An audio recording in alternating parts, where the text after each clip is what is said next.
Yes, I think it's important that we need to know our audience. I mean, our book has talked about that in quite a few chapters already. One of the things that I always like to look at is looking at the audience in their age groups. A lot of times we hang around people that's our own age.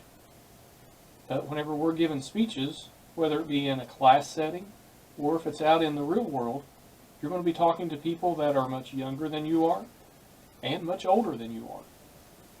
You've got to create that relationship with the audience. That relationship is stories that they can agree with, and you'll kind of see them shaking their head and smiling. That's why nonverbal communication is so important. This is how we analyze the audience. We look for the feedback. Remember that chart that we saw here at the beginning of the semester? That chart that had the sender and the receiver? Now we're talking about the feedback. You can imagine how it feels if you're talking to an audience of people that you really don't know, and then you look at the audience and they're looking around. You can tell that they're bored. Oh, that's horrible, horrible feeling. You're already nervous, you're up in front of a group, and you're getting some odd feedback. Maybe they're frowning, maybe they're shaking their head. What do you do as a speaker? Well, as a speaker, you need to be able to adjust to what your audience, what are they interested in. Maybe the examples you've given aren't good or interesting examples. So a lot of times you need to think on the fly. I always like to have a good backup plan. If I'm given 3 or 4 bullet points with stories, I have a couple ideas of things that might work in case that doesn't work.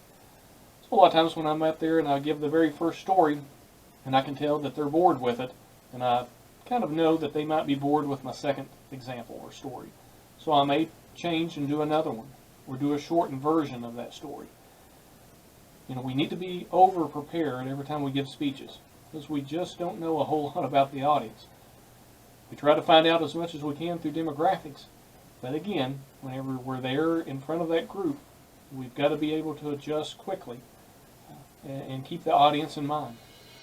Knowing your audience and giving them something to listen to is crucial in speeches. This is how we get our point across. We want to keep the audience interested, but we also want to sound interesting. Yes, speeches can be complicated, but this is why we've always said speeches take practice and practice and practice. By now, your mind's probably still going to and fro, and that's normal. We'll talk more about it as the semester goes. And remember, even at the end of this class, you're not going to be experts, but hopefully you'll be better than you were whenever you first started the class. So stay with us. We'll get through this, and at the end, you'll be a better speaker leaving here than you were when you first arrived on campus.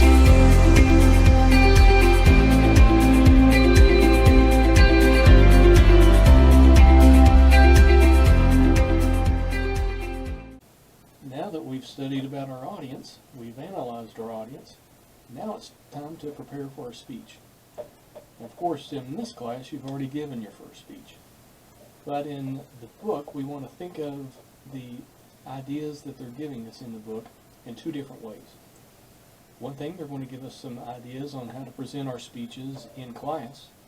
And the other thing, they're going to give us ideas on what to do whenever we're giving speeches in the real world.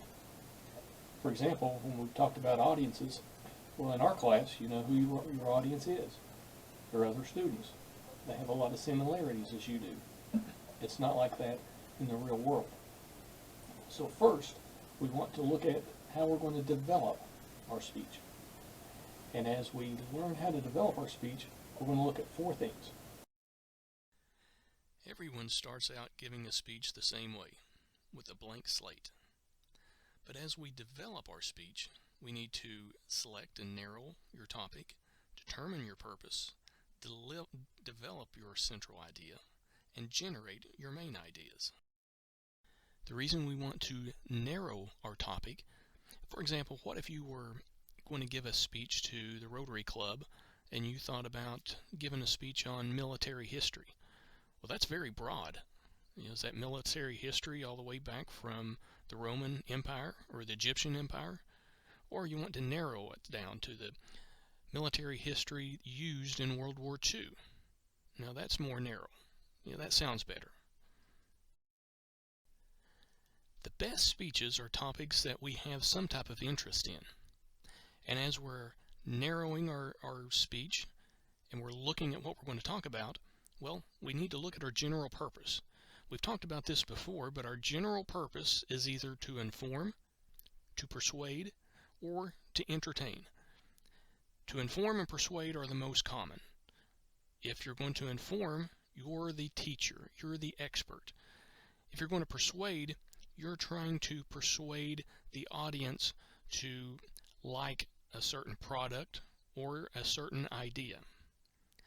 Then we have a specific purpose. What are the listeners, what should they do after they hear your speech? Should they consider your opinion? Should they change their opinion? You can see where this plays with the purpose of persuasion. Next, it's the central idea. This is that one sentence statement of what your speech is about. Remember, this is that speech we said if you were in an elevator getting ready to go up to your class and somebody says, "Hey, what's your speech about?" What could you say to sum up the whole speech in one sentence? And it's not a question. It's a declarative sentence. It should be short and it should be brief, but it will give the listener a general idea of what you're talking about.